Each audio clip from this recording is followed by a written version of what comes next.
may buntag niya na pud kita karon sa site ni Engineer Diunubo. Bagong project karon diri sa Kanukutan ni.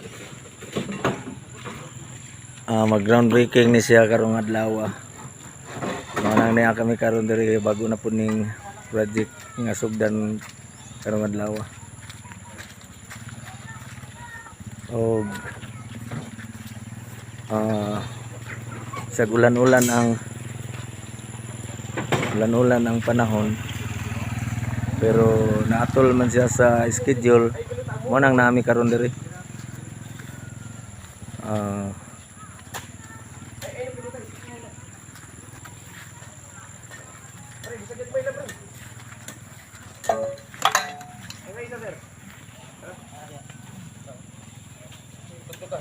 Mo kining ang tagiya og si engineer. Kita naman na. Isip na to. Og iyang mga tauhan naglukit sa mohon karon.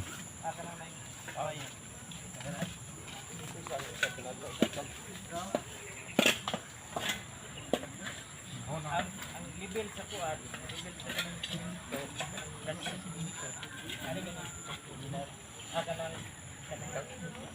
Mo ni tagiya ang nakablo. Og kaistorya na si Engineer Lubo. isa diri. At pang address. Bye. Di bakal be. Bakal. Kuha untag size mo to diri sa mo. Naray po size ni city to.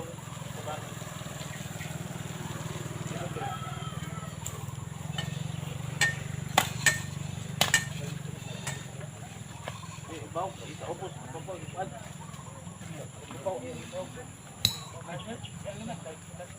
Ulitin. Ulitin, pagsugod yung dos. Ulitin dos. Bakal ko. 2 meters. Susugi. Baba pre, harap makuha lang pre. Baba. Ibaba. Ay, guniti.